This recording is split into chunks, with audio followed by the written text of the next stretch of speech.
Cuéntame de economía. La realidad de la vida económica y tu bolsillo sin tanto rollo. Cuéntame de economía.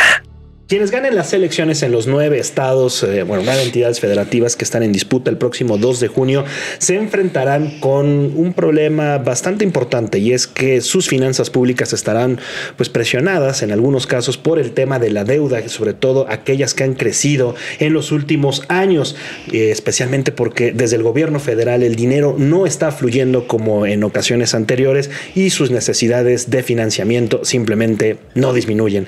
Yo soy Gonzalo Soto, director editorial de Expansión, y hoy en Cuéntame de Economía hablaremos precisamente de las deudas de los estados con elecciones este año y qué deben hacer los secretarios de finanzas que lleguen a estos gobiernos. Y para hablar de este tema me acompañan Dainzú Patiño, coordinadora de Economía en Expansión. ¿Cómo estás, Dainz? Hola, ¿qué tal? Lista para hablar de las deudas de los estados. Y también me acompaña Marco Cancino, director general de Inteligencia Pública, con quien llevo hablando de este tema. ¿Cuánto tiempo llevamos? 15 años. Y simplemente no se acaba este problema. Podría bailar el vals y seguimos igual. Sí. Dainz. Recuerden antes que todo, escucha suscribirse a nuestros canales para estar enterados de este y todos los temas económicos que siempre traemos. Sus comentarios, sus propuestas de temas, lo que quieran. Ahí vamos a estar pendientes en los comentarios de YouTube, en Spotify, Correcto. En todo. Y dices 9 estados, en específico, ¿quién? Ciudad de México, Chiapas, Guanajuato, Jalisco, Morelos, Puebla, Tabasco, Veracruz y Yucatán. Bien diferentes, bien distantes en cuanto a desde ubicación geográfica y obviamente en las finanzas públicas y por ende también seguramente diversos retos, ¿no? De acuerdo a sus finanzas. Entonces, retos: mantener la deuda estable o disminuirla, incrementar los ingresos propios también, Marco. Y los menciono estos retos, considerando los niveles de deuda que tienen estos estados en consideración con sus participaciones. Fue el comparativo que hicimos aquí en Expansión. Y nada más recordar que las participaciones, son las transferencias que hace la federación a los estados y que tienen gran dependencia a los estados de estos recursos. Entonces, vámonos por ahí. Se dice justamente que las participaciones ya no tienen el mismo ritmo de transferencia de antes. Entonces, preguntarte qué tanto o si esto incide en la solicitud de deuda de los estados. Pues yo creo que de entrada puede haber distintos criterios para ver si la deuda es insostenible o no en el mediano y largo plazo. Uno de ellos, como ustedes acertadamente lo han hecho, es compararlo con respecto a las participaciones, que son originalmente impuestos locales que se envían a la federación y se redistribuyen a los estados para tratar de nivelar la diferencia que hay entre cada uno de estos estados. Entonces, de origen, las participaciones son impuestos de recaudación local que se centralizan y se devuelven a través de criterios de redistribución a los estados, ¿no? Se supone que es reducir la disparidad entre los estados más ricos y los estados menos ricos, cosa que, como sabemos desde hace años, no necesariamente eso ha funcionado. Hay otros tipos de recursos, las aportaciones, que son recursos de impuestos federales que sirven para financiar programas federales que operan los gobiernos locales, que son las aportaciones. Y hay otra forma de medición que también lo habíamos platicado, que es con respecto a la recaudación local, ya de los impuestos netamente locales. Se puede también comparar el nivel de deuda. Y es ahí sobre todo las participaciones y sobre todo también de la recaudación local, lo que los estados pueden recaudar por sí mismos a través de impuestos muy locales, que podemos ver que la deuda está por mucho rebasada. Es como si alguien gastara 100,000 pesos al mes en el tarjetazo, en la tarjeta de crédito, y ganara 20,000 pesos al mes. Sal de mi vida, Marco. Sí, no, te van a estar así de abismal. Así de abismal está la diferencia. Entonces, creemos que a partir de estas comparaciones podemos ver de qué tamaño es el reto para los estados. Normalmente cuando hablamos del tema de la deuda, hay dos interrogantes. Uno ya la estás plantando y aquí es, ok, es mucha deuda respecto de qué, ¿no? Correcto. Y la manera, digamos, que la podemos medir es contra los ingresos que reciben de la federación. Ya lo decíamos, participaciones, aportaciones, algún otro tipo de transferencia respecto de la deuda local, respecto de la recaudación local y también respecto del tamaño de su economía. En cualquiera de esas tres mediciones, me parece que las 9 entidades que estamos analizando están altas. Sí, claro que sí, todas están altas y el problema ahí es que hemos platicado, ¿para qué son las deudas? Una deuda no necesariamente es mala cuando la utilices para financiar actividades que te van a generar ingresos, tanto para mejorar tu calidad de vida como Estado o como familia, claro, y además también recursos suficientes para pagar lo que te prestaron más los intereses, ¿no? Entonces no es necesariamente malo. El problema es cuando usas tú el tarjetazo para irte de fiesta. Claro. Unos podrían argumentar, bueno, necesito irme de fiesta para relajarme y aumentar la productividad. Eso decían los Moreira en cuanto. Sí, exacto. Ese era el argumento de los Moreira. Entonces, creo que hay que definir para qué se ha estado utilizando la deuda y para qué es. Y también otro argumento que lo habíamos platicado hace muchos años, no tantos para no sentirnos tan adultos mayores, es sobre todo ¿para qué la queremos esta deuda? Pero sobre todo es una deuda de ahora, es un impuesto en el futuro. Correcto. Y precisamente los secretarios o las secretarias de finanzas que se van a integrar en las nuevas administraciones de los 9 entidades federativas donde hay elecciones este año, van a tener el reto de dónde van a obtener recursos para poder financiar pagar estos créditos y los intereses, ¿no? Es muy probable que lo que vayan a hacer es tratar de buscar estrategias de renegociación de esos adeudos. Eso es lo más seguro. Lo estuvo haciendo Chihuahua recientemente cuando entró la gobernadora hace un par de años. Lo primero que hicieron fue renegociar algunos créditos para mandarlos a largo plazo o plazos mayores con tasas de interés un poquito más benéficas para la comunidad. Pero algo que mencionó Gonzalo que es muy importante es esta comparación de la deuda con la capacidad de la economía. Si la economía de los estados no crece, es muy complicado, va a ser muy complicado recaudar más, porque este crecimiento de la economía permite recaudar más para poder pagar. Y es ahí donde va a haber una presión muy importante en los estados, porque la economía de México parece ser que no va a dar más allá de 2.5% en los siguientes años, y eso finalmente se va a traducir en una capacidad de recaudación muy limitada para los estados. Perdón, y entonces aquí sería una gran presión porque tenemos una gran dependencia de los federales que decimos, van a irse reduciendo poco a poco. Entonces aquí el reto probablemente estará en generar más recursos propios, dejar de depender de la federación. ¿Qué tanto se abre esta posibilidad? La relación de los municipios y de los estados con respecto a la federación es como un adolescente. Están en la etapa en la que odian al padre, pero dependen de él, ¿no?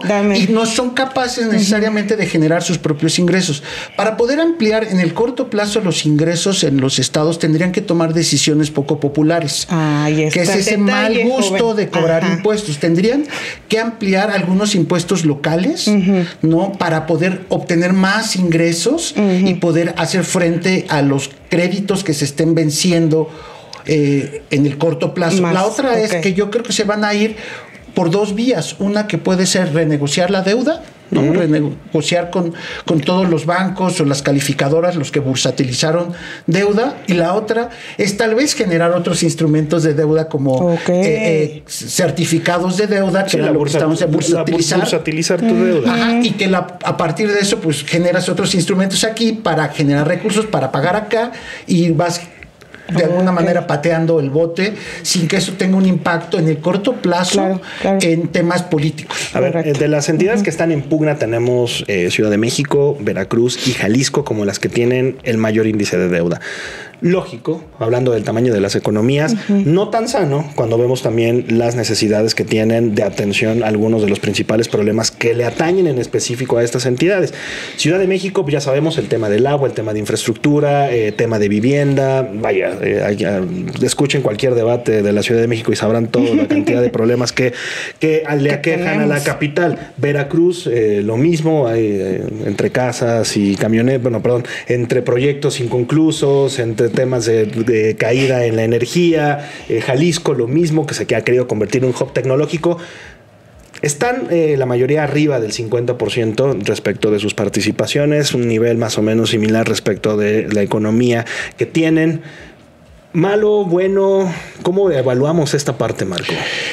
Yo creo que sí, de nueva cuenta va a generar presión política, primero, porque van a tener que ver que sus pues, opciones para su nivel de maniobra va a estar muy limitado, porque cualquier cosa muy drástica va a tener implicaciones políticas. Claro. Ese es un tema importante. Y el segundo, sobre todo, es endeudarnos de nueva cuenta, ¿para qué? O sea, abrir el viaducto. Abrir el viaducto. Y es que hay una trampa ahorita que mencionan también del crecimiento de la deuda. Supuestamente la propia Constitución dice que la deuda pública tiene que ser utilizada para fines productivos, para inversión productiva. Y lo que han estado haciendo muchos gobiernos locales y el federal también es de alguna manera desviar recursos de obra pública, que tendría que ser esta inversión, a otro tipo de programas sociales, ¿no? Más rentables políticamente, sí. Y entonces vaciar las arcas porque se están reorientando a otra cosa, y ahora sí solicitar recursos para infraestructura, para obra pública. Entonces lo que estamos haciendo es simular que requerimos recursos para obra pública, para inversión productiva, cuando estos recursos que originalmente existían se están orientando a gasto corriente, ¿no? Gasto corriente, estamos hablando de salarios, becas, despensas, pensiones, programas sociales. ¿Acaso son ustedes? Perfecto. Sí. Ok, a ver. Luego vienen otros estados, por ejemplo, Dines. Está Yucatán, el caso de Yucatán, que es uno de los estados que en esta administración que está por terminar subió su deuda, pasó de 32% en 2018 a 43%. Por ahí, a lo mejor este caso nos puede servir para lo que realmente pudiera ser como más redituable esta deuda, porque lo que aquí mencionan un poco las calificadoras es que sí, aumentó la deuda en Yucatán, pero fue para inversión productiva, justamente lo que mencionas, para Puerto Progreso, y se sabe que en Yucatán han estado llegando como ahí varias inversiones. El ejemplo de Yucatán, y yo voy a poner otro, Coahuila. Hace algún tiempo, ¿cómo cabuleábamos a los Moreira y a Coahuila? Sí. Porque se endeudaron. Coahuila se convirtió a mediados de la administración de Enrique Peña Nieto, desde Calderón, en uno de los estados más endeudados del país. 3 horitos después, es uno de los estados de mayor crecimiento. Imagínate si hubieran gastado la deuda correctamente, serían Texas. De hecho, justamente a mí me gusta mucho los dos ejemplos. El ejemplo de Yucatán, estamos viendo también la tasa de crecimiento poblacional y cómo está creciendo la economía. O sea, está creciendo la población, está creciendo la inversión en infraestructura, todo lo que tiene que ver desarrollos urbanos, de vivienda, nuevos desarrollos turísticos en Yucatán, está creciendo a marchas aceleradas. Y eso significa, nos hace pensar que esta deuda no es mala. O sea, estamos endeudándonos más, pero finalmente se están estableciendo las condiciones para que haya mayor crecimiento económico. No te doy yo los trabajos, los proyectos, sino te genero las condiciones de infraestructura para que puedas desarrollarte. Sí. En el caso de Coahuila también lo veíamos. Tal vez la manera en la que se hizo hace 15, 20 años el endeudamiento no era positivo. Sin embargo, también hoy en día, la verdad, sí me ha tocado ir al estado recientemente, y si ves la infraestructura que ahora está, que antes no estaba, y que finalmente está siendo un detonante de la economía. ¿Qué hubiera pasado, aunque el hubiera no existe, pero qué hubiera pasado si la totalidad de los recursos que se adquirieron vía deuda se hubiera invertido con ese criterio de infraestructura, pensando en el futuro, ¿no? Sí. Entonces, siempre este criterio de deuda es pensando cómo nos va a ayudar a incrementar nuestra productividad. Y en la medida en que tengamos claro este crecimiento de la productividad y del desarrollo, es que es válida una deuda y inclusive la tasa de interés de la deuda, ¿no? A veces por los diseños también del gasto federalizado, de que les mandan los recursos de la federación, y eso lo hemos platicado también en septiembre, octubre, para programas que debieron de haber sido realizados durante todo el año, pero tienen que además estar gastando en nómina los estados, tienen que adquirir deuda de corto plazo, urgente. Menor a un año. Menor a un año, que además son con tasas de interés muy altas. O sea, son en condiciones desventajosas para los gobiernos. Caso contrario, por ejemplo, de Coahuila al de Yucatán es, digo, yo sé que no es un estado que tiene elección este año. Por ejemplo, Tlaxcala que ¿existe? Sí existe. Los poblanos dicen que es el municipio más grande de Puebla, pero sí existe como entidad federativa autónoma, ¿verdad? No sé si es responsable. Pero, a ver, el caso específico de Tlaxcala ha tenido durante muchas veces la prohibición de la adquisición de deuda superior a cierto plazo. ¿Dónde está Tlaxcala económicamente y dónde están los estados que se han endeudado? O sea, también es malo no asumir este riesgo de la deuda para financiar algunos proyectos. Es que de nueva cuenta depende. O sea, depende en qué términos y para qué se contrate esa deuda. Marco, este episodio se va a llamar Depende para qué la quiera. Pues ¿no? es que podría decirlo. No, es que sí es importante el definir. Yo me quiero endeudar para esto. Quiero pedir un crédito para abrir un negocio. Sí. Cuando pido un crédito, pero sin saber realmente qué negocio voy a poner o cuál es la rentabilidad de este negocio, cuál es mi proyección, pues realmente estoy jugando un volado. Sí. Y el peor es que estamos jugando un volado con los recursos públicos, con los impuestos de las y los ciudadanos, ¿no? Entonces, ese es un tema que se vuelve muy serio y que hay poca transparencia y rendición de cuentas con respecto a la deuda pública. Ese ha sido también un problema para saber, ok, adquieres recursos de deuda, pero exactamente en qué los estás invirtiendo. Hoy por hoy, en casi todos los estados no tenemos del todo certeza con respecto a en qué se está gastando esos créditos. 2024, además. ¿Qué otros estados hay? Que le llaman la ley de oro, ¿no? Que haya relación entre la inversión y entre la deuda. Tenemos, pues digamos que a los bien portados, Guanajuato, Morelos, Tabasco, Chiapas y Puebla. Depende, Dependiendo, te voy a decir por qué los posen a de los bien portados. Porque son los que disminuyeron la deuda en proporción a las participaciones, o al menos la mantuvieron. Entonces, aquí, bueno, también ya decíamos, ¿no? No meramente la inversión, la deuda te va a decir que es mala, ¿no? Uh-huh. En este caso, tenemos, por ejemplo, estados que no tienen tanto crecimiento económico, por ejemplo, Chiapas, pero tiene esta deuda que es un poquito más baja. Y pero acá recuerdan el criterio de las participaciones. Las participaciones son impuestos locales que se centralizan, se dan al gobierno federal, y el gobierno federal los envía a los estados para equilibrar esta disparidad entre ricos y pobres. Sí. Y entonces resulta que los estados que más reciben participaciones son precisamente estos. Entonces, reciben más en participaciones y obviamente la deuda se va a modificar su relación. Claro. Porque son de los pobres. Si lo estoy viendo con respecto a Nuevo León, pues lógicamente la deuda con participaciones pues mucho mayor, porque ellos reciben muy pocas participaciones porque son de los estados ricos, por decirlo así. Correcto. A ver, más allá del tema de la deuda, sí hay una urgencia para que las entidades federativas que están en pugna electoral este 2 de junio incrementen sus ingresos propios. Siguen siendo ridículos los niveles que tenemos de generación de impuestos o de recaudación de impuestos local. Sí, de hecho, inclusive a nivel municipal somos de los países de la OCDE que menos recaudan, ¿no? Por ejemplo, el tema del predial. Y a nivel estatal también. Y se ha traducido dejar de recaudar porque básicamente no quieren asumir los costos políticos de recaudar impuestos a nivel local. Hay palabras prohibidas en campaña. Sí, Marco, que es cobrar impuestos. Pero básicamente y casi por regla general sabemos que los primeros 2 años de una nueva administración, tanto federal como estatal, es cuando se deben de tomar este tipo de decisiones amargas, ¿no? Esta medicina amarga en términos de tal vez reconstituir los impuestos, crear unos nuevos a nivel local, aumentar la eficiencia en la recaudación, que eso los estados, tal vez con los impuestos que ya existen, la pregunta es, ¿son suficientemente eficientes en la recaudación? Lo fue a nivel federal el SAT, ¿no? El SAT sí, ahí sí, la gran estrategia fue que no se me vaya ni uno, ¿no? Sí. O sea, ahora la pregunta que uno cuando paga impuestos es, ¿y en qué gastan mi dinero? A esa parte, digamos, tenemos que llegar eventualmente, Marco, porque está bien la parte de los ingresos, pero la parte que ha fallado, y lo hemos mencionado ya en este podcast, es la parte del gasto.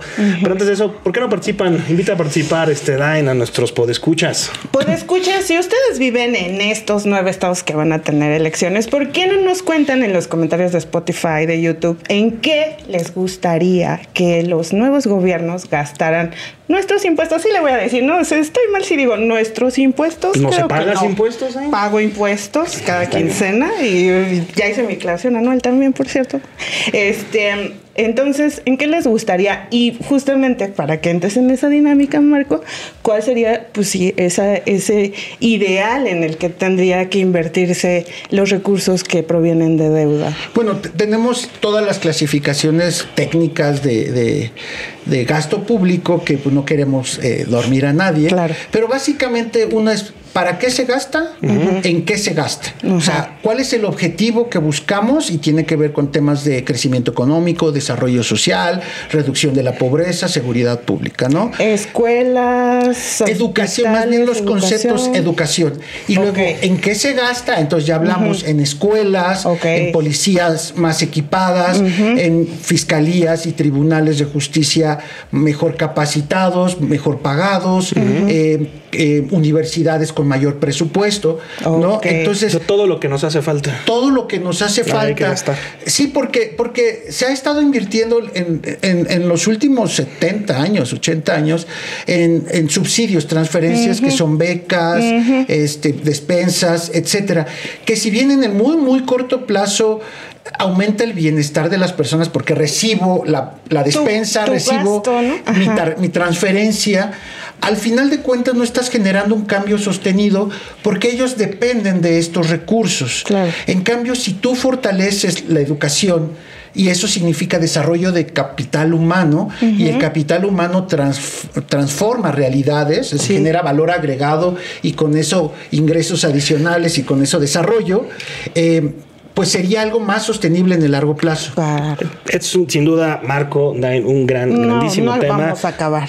¿Te parece que te invitamos en 15 años otra vez para ver que seguimos en el mismo lugar de deuda? Claro que sí, nada más voy a necesitar accesos un poquito para personas de adultos rampas, mayores. Querido, no pasa nada. Gracias. Pues ya lo que vieron, estimados podescuchas, un escenario bastante complejo. Dain, muchas gracias por habernos acompañado. No, pues es todo un gusto hablar de las finanzas estatales y del país. Dar muchas gracias por haber estado en este episodio de Cuéntame de Economía. Gracias por haberme invitado de nueva cuenta. No, hombre, muchas gracias también a ustedes. Recuerden darnos, suscribirse, darnos una buena calificación, ya saben, 5 estrellitas, y compártanos con sus amigos, con quienes crean que esta información le puede ser útil. Y bueno, nos escuchamos y vemos la próxima semana. Hasta pronto. Cuéntame de Economía, un podcast de Expansión. Disponible todos los lunes en nuestro canal de YouTube.